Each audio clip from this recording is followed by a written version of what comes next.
Bonjour et bienvenue dans Prière Inspirée. Je suis heureux de vous retrouver pour cette 3e journée sur la gloire de Dieu. Et j'ai avec nous mon pasteur, le pasteur Joël Spinks. Bienvenue encore, pasteur Joël. Merci. Bienvenue parmi nous dans cette émission. Et je suis béni parce que tu es un homme qui cherche et qui aime la gloire de Dieu, la présence de Dieu. On aime à EMCI TV la présence de Dieu, on aime la gloire de Dieu, on aime vraiment le Seigneur Jésus-Christ. Il est merveilleux. Et je voudrais vous lire un témoignage. Je n'y ai pas pensé hier et avant-hier, mais je vais aujourd'hui en lire un. Depuis mon jeune âge, je souffrais de règles douloureuses et cela s'accompagnait de plusieurs autres symptômes, vomissements, douleurs lombaires, diarrhée, etc. Puis un jour, le Saint-Esprit m'a dit qu'il fallait que je remporte enfin la victoire sur ces maux. J'ai été alors conduite à regarder Prière Inspirée. C'était la semaine pour être guérie de cette maladie. J'ai été alors puissamment fortifié, encouragé à persévérer dans mon combat. Et aujourd'hui, je suis entièrement guéri et je ne suis plus esclave d'anti-inflammatoires. Gloire à Dieu. Mais ça continue. Ma fille a été guérie de reflux gastrique qui la tenait depuis sa naissance. Cela fait plusieurs semaines qu'on a arrêté son traitement par la foi et elle se porte très bien et ne fait plus de reflux. Quant à mon mari, il a été guéri de la myopie et aujourd'hui, il ne porte plus de lunettes et arrive à tout faire, conduire, lire, travailler, etc. Il voit de mieux en mieux au fil des jours. Il prendra rendez-vous très prochainement pour confirmer cette guérison miraculeuse progressive. Ses collègues et nos proches n'en reviennent pas. Cette guérison est un moyen de témoigner aussi que la vie avec Jésus est vraie et surnaturelle. Gloire à Dieu pour ce témoignage, on est reconnaissant. Amen. Quand la gloire de Dieu touche une personne, ça touche sa famille, ça peut aller très très très loin. Et on peut le voir un peu dans les Actes des Apôtres. Il y a plusieurs endroits dans la parole de Dieu, même dans l'Ancien Testament. Quand la gloire de Dieu vient sur quelqu'un, ça va avoir des répercussions. Et c'est pourquoi on recherche la présence de Dieu. Ce n'est pas pour nous-mêmes ou dans un désir égoïste, même si on aimerait être comme l'apôtre Jean qui se couchait sur la poitrine de Jésus, être dans cette intimité avec lui. On aimerait être comme Jacques et Jean qui ont demandé au Seigneur, on aimerait être l'un à ta droite, l'un à ta gauche, parce qu'il n'y a pas de mal à vouloir être proche du Seigneur Jésus-Christ. Et si on aime la présence de Dieu, si on aime le Seigneur, on aimera aussi les âmes. Hier, on a parlé de ces portes de la gloire, c'est l'amour, c'est la foi, l'amour pour les uns et pour les autres, l'amour pour son prochain. Et si nous marchons dans l'amour, nous croyons qu'avec la présence de Dieu sur nous, la gloire de Dieu sur nous, ça nous aidera à porter du fruit dans leur vie. Pasteur Joël, je crois que tu as un bon passage à partager maintenant dans la parole de Dieu. Oui, en lisant ce texte-là, je trouve ça excitant en fait. Je pense souvent on a lu ce texte-là, mais on n'a pas vraiment réalisé ce qu'on lisait. Ou même des fois, il y a des gens qui vont prier ce texte dans Éphésiens chapitre 1 au verset 15. Et en lisant ce texte, je me mets à rire parce que je trouve ça trop merveilleux. Je vais vous inviter à la maison, vous pouvez suivre avec nous dans Éphésiens chapitre 1 au 15e verset. Il est écrit, c'est l'apôtre Paul qui disait « C'est pourquoi moi aussi, ayant entendu parler de votre foi au Seigneur Jésus et de votre amour pour tous les saints, je ne cesse de rendre grâce pour vous. Je fais mention de vous dans mes prières afin, et c'est là la partie très intéressante, afin que le Dieu de notre Seigneur Jésus-Christ, le Père de gloire. Déjà là, on peut s'arrêter. Le Père de gloire, c'est mon Père, vous donne, ensuite ce Père de gloire vous donne un esprit de sagesse et de révélation dans sa connaissance et qu'il illumine les yeux de votre cœur.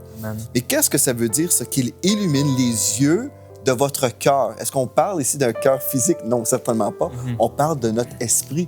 Que Dieu, le Père, puisse illuminer les yeux de notre esprit. Si on ne voit pas avec notre esprit, nous sommes spirituellement aveugles. Mais si nous sommes sauvés, nous avons accès à une vision spirituelle. Le contraire, c'est d'être aveugle. Et la Bible nous dit qu'il illumine les yeux de votre cœur pour que vous sachiez quelle est l'espérance qui s'attache à son appel, quelle est la richesse de la gloire, encore une fois, la richesse de la gloire de son héritage qu'il réserve aux saints. Amen. Donc, j'ai un héritage parce que je suis saint et Dieu veut, en fait, que mes yeux puissent s'ouvrir, mes yeux spirituels. Donc, aujourd'hui, on va parler comment on peut voir dans le monde de l'esprit. Des fois, les gens disent, est-ce que c'est biblique d'aspirer à ces choses-là, au surnaturel? On a déjà mentionné dans les émissions précédentes que plusieurs chrétiens ont peur du surnaturel. Mais si nous lisons la Bible, je lis ici un texte qui m'encourage, en fait, à avoir ce désir. Si je prie en accord avec cette prière, bien, je devrais m'attendre de voir des choses, n'est-ce pas? Qu'il illumine mes yeux spirituels. Et je crois aujourd'hui, si vous croyez la parole de Dieu, vous pouvez dire Amen avec cette prière biblique. Et ensuite, si vous croyez, vous allez recevoir une vision, vous allez recevoir la vision spirituelle. Pas forcément une vision particulière. Je ne suis pas en train de dire que vous allez voir telle ou telle chose, parce que c'est toujours le Saint-Esprit qui va nous diriger, en fait, dans nos visions. Mais on doit juste s'attendre que si je prie, je suis connecté avec l'Esprit de Dieu, Dieu va me parler, parce que les brebis entendent la voix de Dieu, n'est-ce pas? Et quand Dieu me parle, bien, si je te parle, prophète Jérémie, tu vas avoir une vision de quelque chose. Si je te parle, par exemple, de ma piscine, OK? Bien, qu'est-ce que tu vois en ce moment? Une belle piscine. Une belle piscine que je n'ai pas encore. Mais tu peux visionner dans ta tête. Dieu nous parle toujours en images. Donc, si je te parle d'une piscine, tu vas voir une piscine. Si je te parle d'une voiture, tu vois une voiture. Tu ne vois pas un cheval en ce moment, n'est-ce pas? Donc, c'est comme ça. Dieu nous parle. Et quand Dieu me parle, bien là, si je médite sur ses paroles, je vais voir quelque chose dans l'esprit. C'est merveilleux. Et c'est pas quelque chose qu'on s'invente. C'est juste, on prie, Dieu nous parle. Et c'est merveilleux. On a une communion avec l'Esprit de Dieu. Et là, on voit des choses. Et moi, ce que je trouve absolument merveilleux, c'est que dans mes temps de prière, des fois, Dieu me parle. Et là, j'entends quelque chose et je vois un texte biblique, par exemple, « L'Éternel est mon berger, je ne manquerai de rien ». Bien là, je peux déjà voir l'épicerie. Je peux voir des choses et là, je peux dire « Ah, merci Seigneur pour telle provision. Merci Seigneur, je te loue pour telle révélation que tu me donnes. » Et comme je reçois cette révélation, des fois, Dieu me donne une autre parole qui me surprend. « Ah bon? » Et là, je pose une question au Seigneur et là, il me donne une autre réponse et c'est merveilleux parce que Dieu est vivant.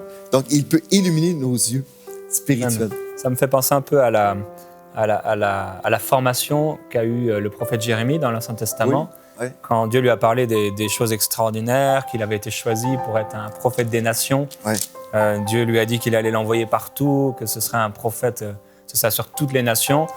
Il déclarerait des choses, il proclamerait, il ordonnerait. Il serait là, établi par Dieu contre les nations pour arracher, détruire, abattre, mais aussi planter. Et là, Dieu lui dit, mais maintenant, que vois-tu, Jérémie? C'est vraiment drôle quand même ce passage parce que on voit à la fois des choses, c'est spectaculaire, c'est incroyable, c'est toutes les nations. Et là, Dieu lui dit, qu'est-ce que tu vois? Et Jérémie dit, je vois une branche, une branche de l'amandier hâtif. Une branche, donc une branche d'amandier qui était prête, qui était mûre. Et ça paraît anodin, ça paraît vraiment rien du tout. Et il y a quelques mois, tu partageais dans l'église à propos de la prophétie, et ce passage, ne méprisez pas les prophéties. Et c'est vrai qu'on peut avoir, parce qu'on a reçu certains enseignements ou parce qu'on a vu des choses aussi fausses parfois, ne plus être ouvert à ça et mépriser les prophéties. Et dans ma vie personnelle, j'ai eu un temps où je méprisais les prophéties, les songes, etc., en imaginant que la plupart des choses étaient fausses, etc. Et j'ai réalisé que je m'étais un peu bloqué quand même dans ma propre vie par rapport à ça. Mais on voit que Dieu est un Dieu de vision, un Dieu de songe, un Dieu de révélation. Et c'est intéressant de voir que quand il nous forme, c'est avec des petites images. Une branche d'amandier hâtif. Et là, Dieu lui dit, tu as bien vu. C'est bien, bravo Jérémie, tu as bien vu, car j'ai bien hâte d'accomplir ma parole. Et après, il lui demande une deuxième fois, qu'est-ce que tu vois? Il a dit, je vois une marmite. Une femme qui pourrait voir la marmite, une marmite bouillonnante. Et cette fois-ci, il voit du côté du nord. Donc il y a un peu plus de précision.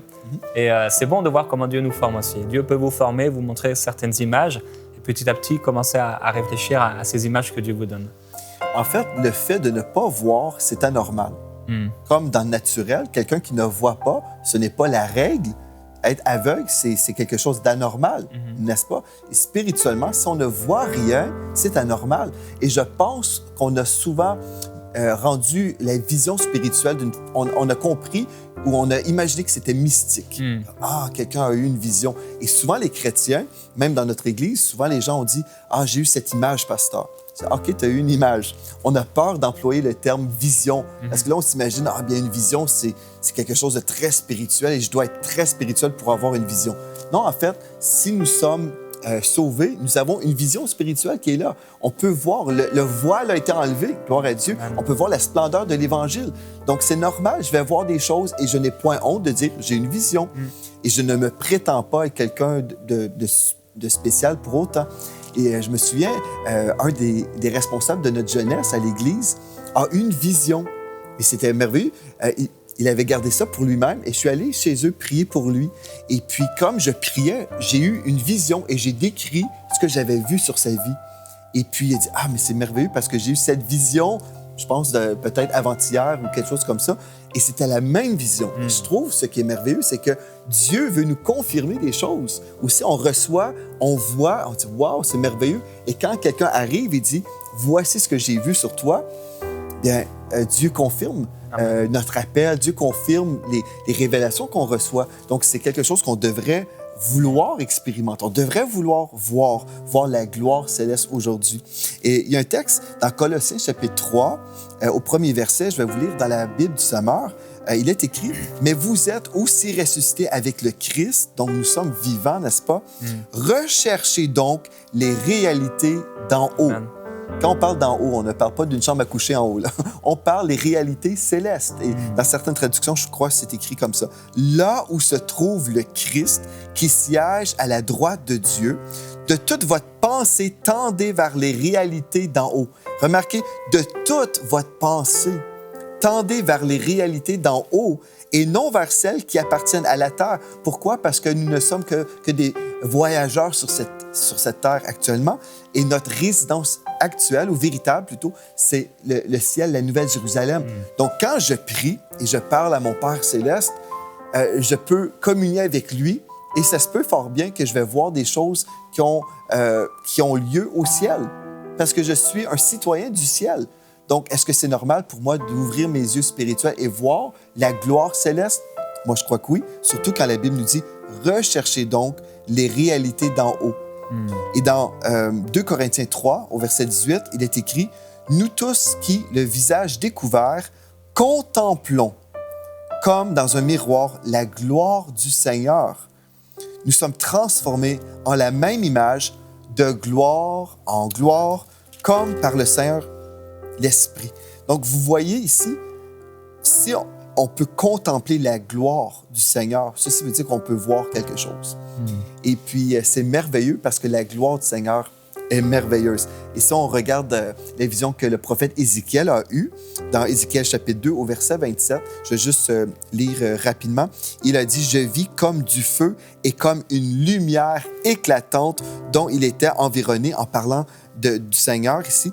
Et au verset 28, c'était une image de la gloire de l'Éternel.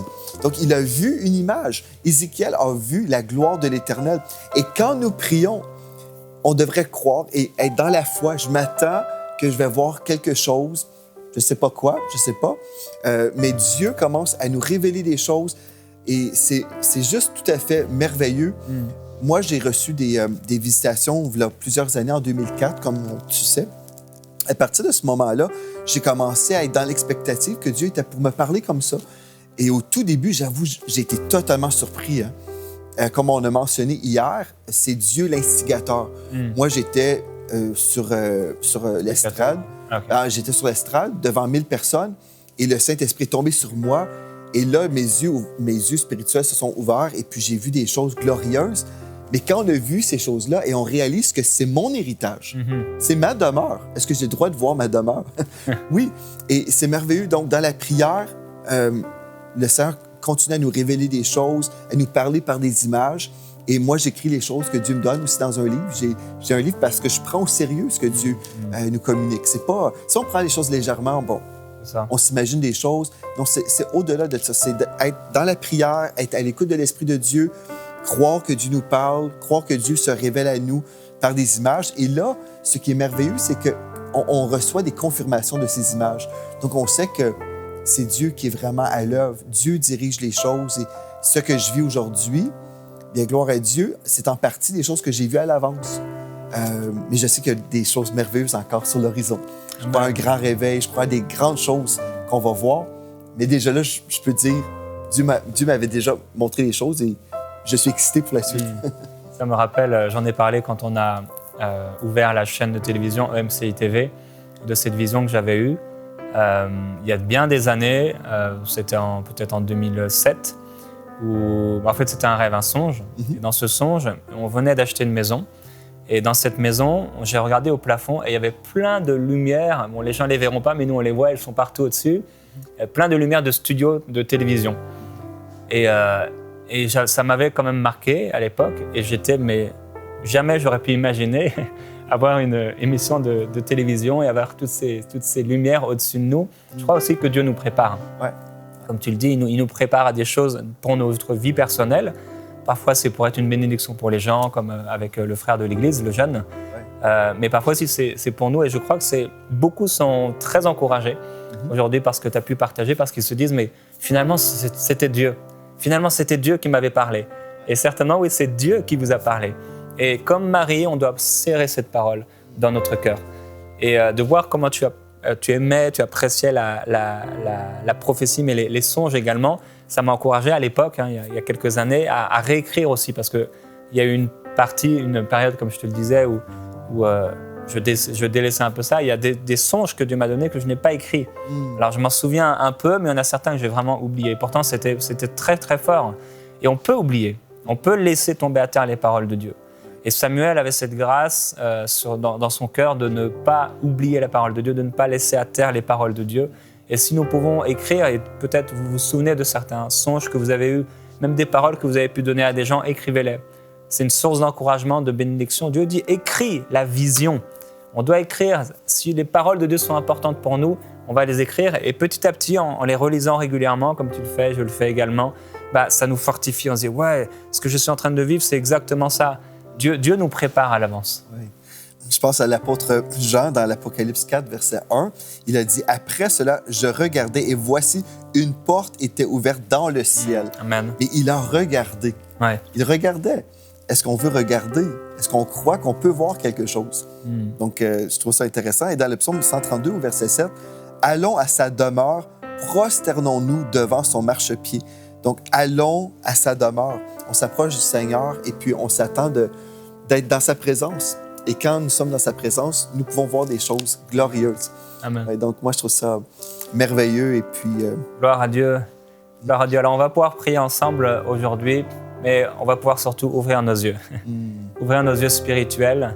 Et que le Seigneur, pendant ces temps, les minutes qu'il nous restent, puisse vous donner les visions qu'il veut, mais déjà s'ouvrir aux réalités célestes, s'ouvrir à ce que le Seigneur veut nous montrer. Je crois que c'est la première étape, puisque Dieu ne viendra rien faire par forcing. Il ne viendra pas pour nous forcer, mais il a besoin de trouver des cœurs disponibles et ouverts. Amen. Alors, ouvrons-nous à la présence de Dieu. Tu voulais rajouter quelque chose? Je vais juste relire Colossiens 3.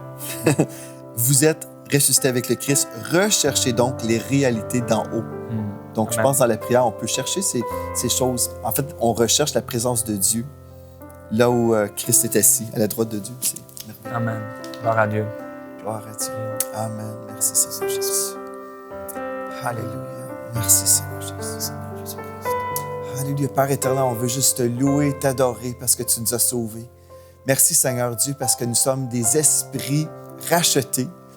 Et Seigneur, tu nous as rachetés de l'aveuglement spirituel. Aujourd'hui, tu viens illuminer les yeux de mes frères et de mes sœurs. Tous ceux, Seigneur, qui sont nés de nouveau, qui ont peut-être cru qu'ils ne pouvaient rien voir, ont peut-être cru un mensonge pendant des années, pensant que, ben non, c'est pas normal de voir. Mais ce mensonge est chassé maintenant au nom de Jésus et nous déclarons que tous ceux qui sont dans la famille de Dieu peuvent maintenant voir. Ils peuvent voir la splendeur de l'Évangile. Et je prie, Esprit de Dieu, que tu puisses commencer à vraiment déposer des paroles dans les cœurs de tous ceux qui suivent cette émission en ce moment. Et Seigneur, comme tu nous parles en images, Seigneur, je prie qu'ils puissent commencer à voir, à tout simplement voir comment tu es bon, comment tu es grand, comment tu es puissant. Oh Seigneur, tu es un Dieu merveilleux, un Dieu vivant. Je prie, Seigneur, que mes frères et mes sœurs puissent commencer à expérimenter la vie de Christ aujourd'hui.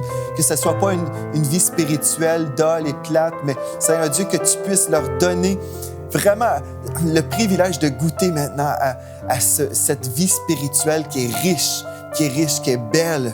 Oh Seigneur, tu es un créateur. C'est toi qui as tout créé.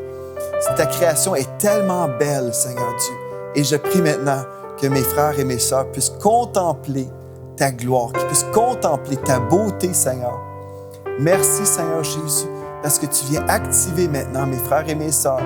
Ils ne passeront pas à côté par le doute, mais aujourd'hui, ils croient ta parole, comme l'apôtre Paul a prié. Oui, tu viens illuminer nos yeux, les yeux de nos cœurs, maintenant, dans le nom de Jésus. Alléluia. Quand vous commencez à voir quelque chose, demandez au Seigneur, si vous ne le savez pas instantanément, Seigneur, qu'est-ce que tu veux me dire par là? Qu'est-ce que tu veux me dire, Seigneur? Continuez à regarder cette chose-là, la situation, et demandez au Seigneur, parle-moi, continue à me parler, Seigneur, je suis ouvert. Merveilleux, Jésus. Alléluia, Jésus.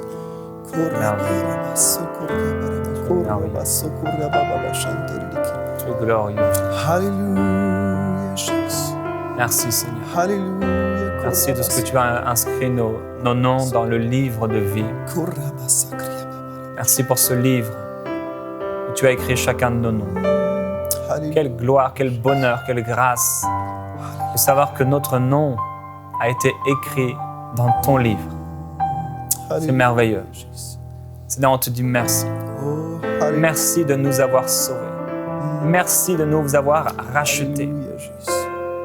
Si aujourd'hui on mourait, on sait que parce que tu as inscrit notre nom dans ton livre, nous sommes à toi. Seigneur, on a hâte, tellement hâte d'être dans ta présence. Tellement hâte de revêtir ce corps céleste.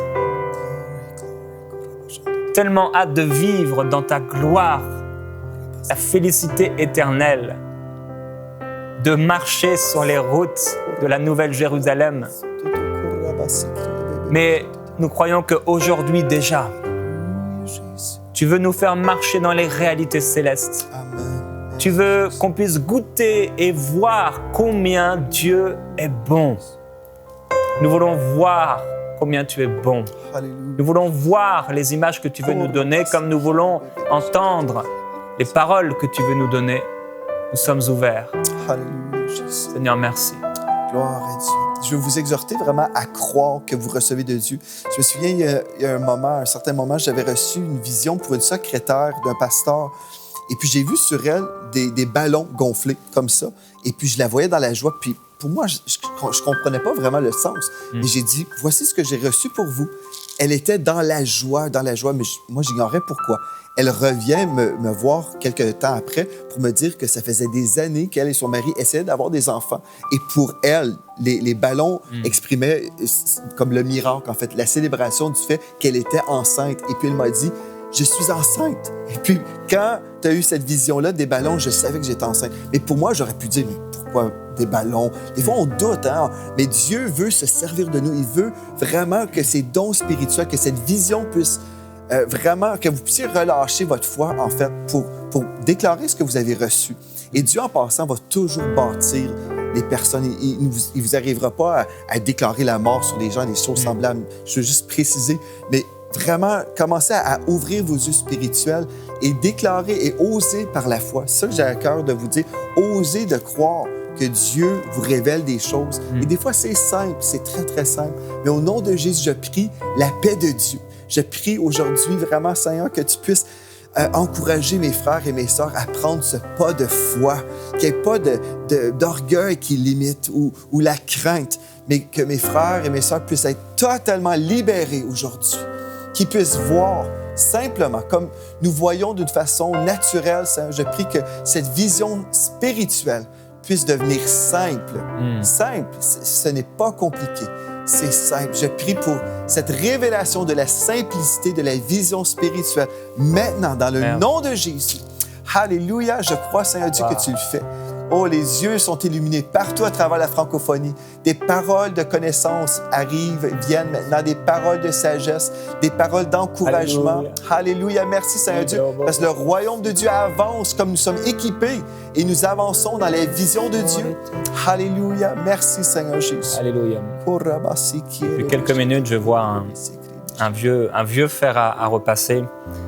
Et vous savez, ces fers à passer, il n'y a pas d'électricité, bien sûr, c'est de l'eau bouillante, je crois, qu'on doit mettre dedans et c'est tellement compliqué. Et je suis en train de demander au Seigneur, qu'est-ce que ça veut dire?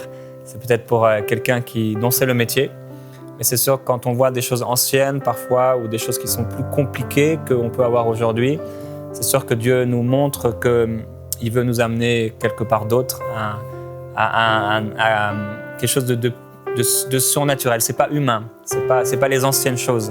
C'est pas les anciennes voies, c'est pas les vieilles outres, mais c'est plutôt les nouvelles outres. et c'est le fonctionnement de Dieu, c'est son naturel. Et certainement, Dieu veut encourager quelqu'un aujourd'hui. Vous savez que c'est vous, de toute façon. Et vous savez ce que Dieu veut vous dire par rapport à ça. Mais il y a l'ancien et il y a aussi le nouveau pour vous. Et le nouveau, c'est son naturel. Le nouveau, c'est Dieu qui prend le contrôle. Le nouveau, c'est Dieu qui est à l'œuvre et qui manifeste ce que vous ne pourrez jamais faire dans toute votre vie. Gloire à Dieu. Alors à la maison, si vous recevez ce genre d'images, continuez à demander au Seigneur ce que c'est. Et comme cet exemple est très, très parlant, cette semaine, quand vous êtes dans la rue ou à l'église, dans votre église locale, que vous avez une image, n'ayez pas peur de le dire. C'est vrai que parfois, il y a des images très particulières. Et des fois, c'est ça qui est merveilleux parce qu'on est là, on dit, mais Seigneur, pourquoi? Et on doute souvent, mais Dieu va utiliser des images qui vont parler à une personne. Et la pire situation, on se trompe. C'est la pire chose. Si on dit quelque chose et puis la personne dit, OK, je comprends pas. C'est pas la fin du monde. Et si on ne prend pas de foi, on ne pourra jamais marcher dans ces choses-là. On ne pourra pas progresser. C'est comme un enfant qui commence à marcher. On ne va pas le gronder pour lui dire « Hey, t'es tombé. » Non, on le laisse grandir. Et puis, il finit par marcher, à être mature dans les choses naturelles. Mais dans les choses spirituelles, on doit se donner aussi une chance. Ça me fait penser à il y a quelques semaines, j'étais en Belgique dans une conférence et il y a un homme qui vient pour me parler. Quand il me parle, je sens vraiment avec mon nez qu'il sent le café. Instantanément, je sais que le Seigneur l'appelle à ouvrir un café chrétien. Wow. Et il me dit, j'ai un projet, j'aimerais vous en parler. Je ne sais pas vraiment si ça vient du Seigneur. Et je lui dis, je l'écoute et je savais que c'était ça. Il me dit, oui, j'aimerais ouvrir un... Je lui dis, tu veux ouvrir un café chrétien? Il dit, oui, c'est ça. Je crois pas que je lui ai dit. Ah si, je lui ai dit quand même ce que j'avais reçu. Mais c'est très spécial comment Dieu fonctionne parfois. Ne limitons pas Dieu, parce que Dieu est un Dieu, il est tellement de facettes, tellement intelligent, tellement de diversité, tellement de façons de faire. Il faut juste qu'on soit ouvert. C'est tellement important d'être ouvert. C'est la clé, je crois. C'est être ouvert et croire que Dieu va le faire. Et Dieu le fait. Amen. Amen. Alors on veut proclamer sur vous, voyez la gloire de Dieu maintenant. Seigneur, on te remercie pour les temps qu'on a passé ensemble aujourd'hui dans cette émission avec nos frères et nos sœurs. On veut vraiment ouvrir, vraiment pas écouter cette émission et perdre, oublier ce que tu nous as dit, mais nous voulons vraiment ouvrir notre cœur. On te dit, nous sommes disposés et nous sommes disponibles. Viens illuminer les yeux de notre cœur alors que nous ouvrons nos yeux pour être une source de bénédiction autour de nous. Amen.